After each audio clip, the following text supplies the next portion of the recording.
Well, that time when I was on my way down to the barbecue shop one day, and the police pulled me over. Yeah. Tell that story. And so I'm going down the highway, and this Interstate 80 is like in the main drag of Joliet. So I pull over, and he pulls up behind me, and I'm thinking I'm getting ready to get a ticket for changing lanes.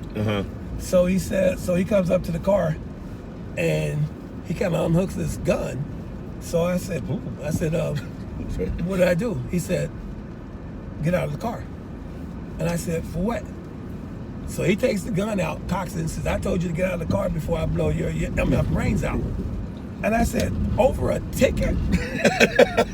Right. He said, I'm going to ask you the last time to get out the car. So I got out of the car, and he put me, they lay you over the hood of the car. Right. And he said, like, if you move a muscle, I'm going to blow your brains out. So I'm thinking, over a ticket? Over a ticket. And by this time, I'm working in Joliet I got a pretty good job at Mobile by then. Right. And I was teaching at the junior college. Right. So you would think that would qualify me for something. Yeah. So I'm over the hood, and I said, can you tell me what this is about? He says, yeah, a guy just robbed this gas station, and he's driving the same kind of car you have, and he's got the same color clothes on. And so he calls it in, and pretty soon all the squad cars pull up. And then they handcuffed me and put me in the back of the car. And the detective that's driving the car, I know him. Oh, really? So he looks around at me and starts laughing. He said, I told you couldn't afford that house you built. And he said, like, they got the wrong guy. I said, yeah, I know it. He said, but I got to follow a procedure. So they take me downtown, and they put, they got a camera that takes out front view and two side views. Right. So then I've got to tell them what I've been doing for like the last hour. Well, I was home watching All in the Family by myself. So you don't have any? I have no alibi. So then after I'm telling them what I'd been doing, I finally said, can I call my wife to tell her where I am? Because she was expecting me. Right. So I call your mother, and I said, I'm in jail. So she starts laughing because you had said I've been known. That is not her fault. I've been known to tell a joke or two. Maybe once or twice. Maybe twice. Maybe twice. Yeah. So she starts laughing, and I can't get her to believe I'm in jail. So see, I say to the sergeant, I said, could you speak to her because she thinks I'm joking. So when I put the sergeant on the phone, she thinks it's my friend Bill Anderson, the white guy that used to sell my cars for me. Oh, right. So she thinks it's him. So she starts laughing even harder. So now I can't get anybody to believe I'm in jail. Right. So eventually, after about an hour, the sergeant comes in and says, you can go. And I said, oh, so you guys know I'm innocent? He said, yeah. He said, but I tell you what, we put your mugshot in with some other people, and we got the guy from the gas station, and he picked up your picture and said, if it wasn't for that mustache, you would be the guy. Oh, wow. I said, well, you can pull on it. It's been there a long time, right? It's not fake. So I was... Would that have been your first driving while black incident? That was my first one. Then about 2 or 3 weeks later, my mom was in town visiting. And I had bought a station wagon. Because I'm a do-it-yourselfer. Yeah. But black guys don't have station wagons back then. That's not cool. Yeah. That ain't cool. So, like when I bought my first car, I had enough money where I could have bought a Cadillac if I wanted to.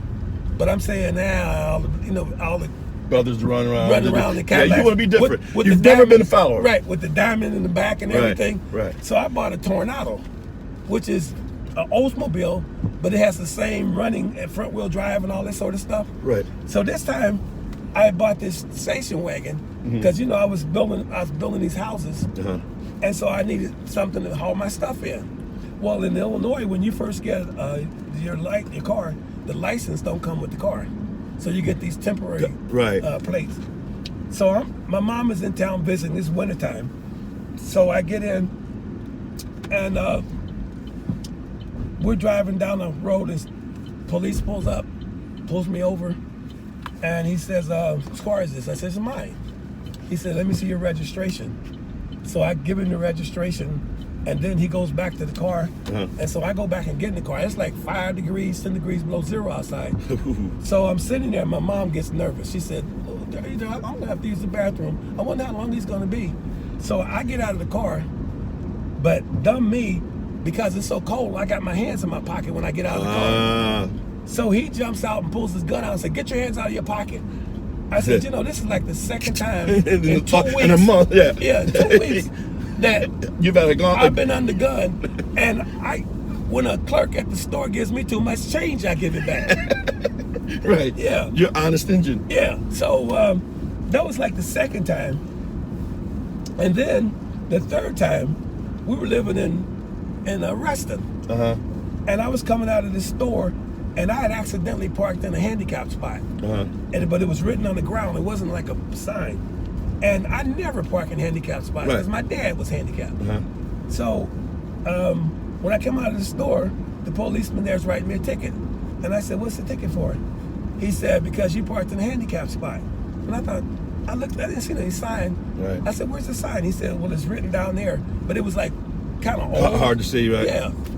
So I walked over to look at it, and my bag evidently brushed him. Uh-huh. So he looked at me and said, if you brush me with that bag again, we might have an incident here. I looked at him, I said, what?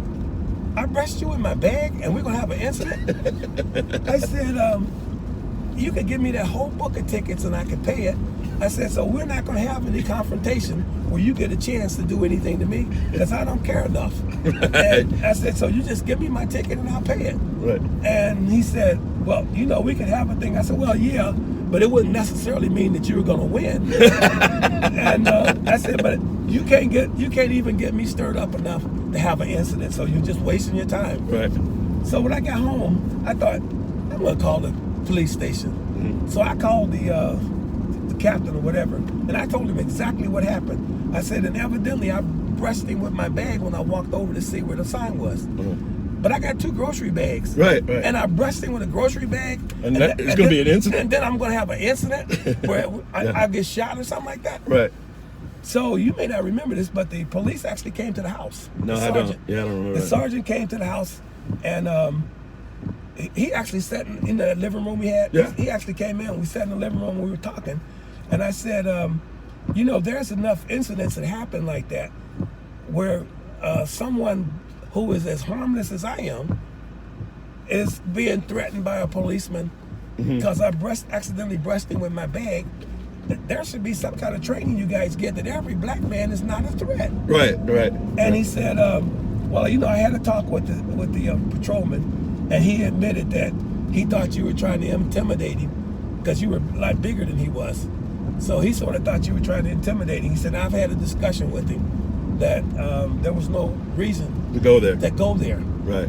And I said, well, that's one of the things that as a black man, that's like part of your life. And then you got to tell your children about incidents with the police. Right. And then people think that you're paranoid because they don't have this incident, so they just think you're being paranoid. Right. Well, and let me preface this by saying I have a lot of friends in law enforcement that I would literally take a bullet for, but every group has those bad eggs. Right. And with this Kaepernick thing, it has allowed me, because you've always taught me that the glass is half full. Right. It has allowed me to have these kinds of conversations with people who just have no idea. Right. Because it wouldn't happen. It doesn't happen. So I always open my male friends run the gamut, far left, far right, and I'll ask them, how many times have you been stopped for doing nothing? And they can't even wrap their head around the question, like, what are you talking about? Right. And then I say, well, I grew up pretty privileged, and I don't have one black male in my friends or family that hasn't been stopped once or twice. Right. Doing nothing. Correct. It's happened to me 3 times. Actually, Troy's been stopped twice in the last month. Well, in the last month, Troy was asking for it. Like when remember he was playing with the Braves in the farm league? Uh-huh. When he quit, he bought himself a Taurus. And he said to me, he said, Pops, I keep getting pulled over and I'm not doing anything.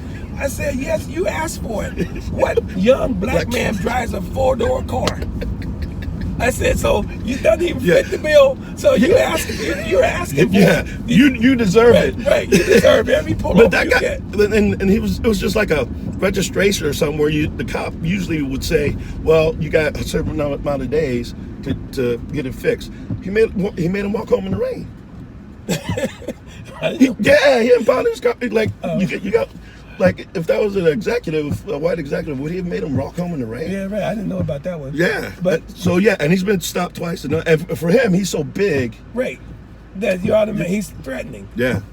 So when I pose that question, it's like, and then I tell them those two stories about you having guns pulled on them. Yeah. So there's something. Well, if you're not part of a group, it's hard to put yourself in somebody else's shoes. Right. And that's why I'm not surprised that when I was young, I always wanted to be a cowboy and I never wanted to be an Indian. You know, I didn't know why, but I just knew. I just saw the Indians. They get shot off the horse because they ride around in circles, right? And they're savages. They put all that paint on their face. Right.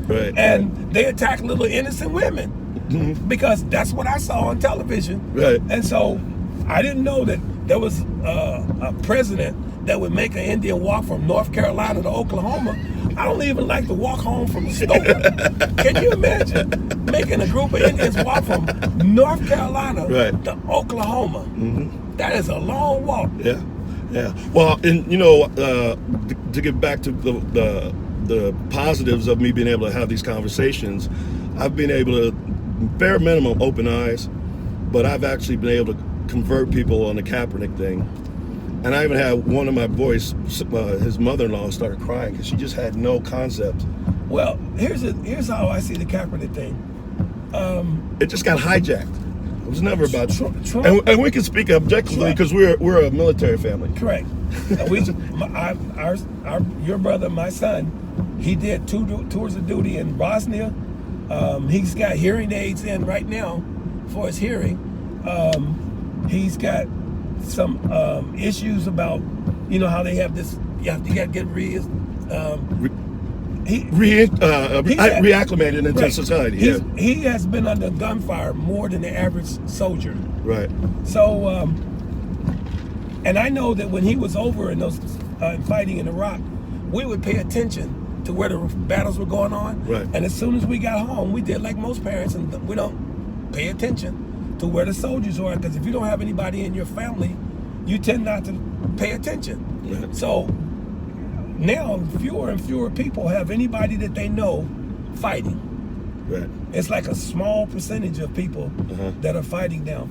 So if you are one of those people, it's kind of hard for you people to realize. Yeah. So Kaepernick, that issue was you're shooting, like the one guy that got shot, he was actually running away in South Carolina. Yeah. And they shot him running away, and then they didn't realize that the camera was there, so they put the gun down.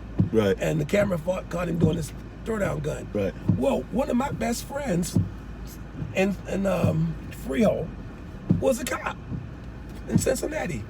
Oh, really? Yeah, and then he was working with the FBI when you knew him. Oh, Alan. Yeah. Yeah. Okay. So they knew that they had throwdown guns, where if it was a bad shooting, just put the gun down there. Right. Standard operating procedure. Correct. So when Kaepernick started doing that, he was protesting these innocent blackheads getting killed. But the president, he knows how to play emotions. Yeah. And so he made it into you're not respecting the flag. The flag, yeah, Right. and the military. Now, my parents happen to be Jehovah's Witnesses, and they don't stand up for the flag. They don't stand up for the Pledge of Allegiance, and they don't even recognize the cross, because supposedly, according to what my mom tells me, Jesus was actually on a stake. So they don't even use crosses in their ceremonies. Right. So they're not about to stand up for any man-made things. Right. And it doesn't say that you're not patriotic. And don't love your country. Right. Because if that's the case, there's a bunch of Native Americans that would take exception to that. to what the Pledge of Allegiance and all that sort of stuff. Right. And we were at one of the Troy's basketball games. I think it was one of your games, come to think of it. And my mom was sitting when they used to play the national anthem, Pledge of Allegiance, whichever one it was. Right. And so she was just sitting respectfully because they don't stand. And this guy looked in the stand and said, "How come you can't stand up?" I said, "How come you can't come over here and make her?" Right. Oh, you went back to the Cincinnati hood days. Yeah, because if you want to stand up for the flag and you want to be patriotic, be it. Right. But how do you let somebody else not be it ruin your be it? Right. Yeah. I mean, it's like so simple to me. Yeah. But, you know, Trump's got them all spun up. Yeah. And he's made it something that it wasn't. And I still remember when they hated Muhammad Ali. Right. Because he wasn't going to go to the war. Well, I'm on the same side with him. I didn't want to go either. There's a lot of dudes that don't want to go. I wouldn't be a good soldier. But then eventually society moves around, and then he's like a hero to everybody when he passes away. Yeah.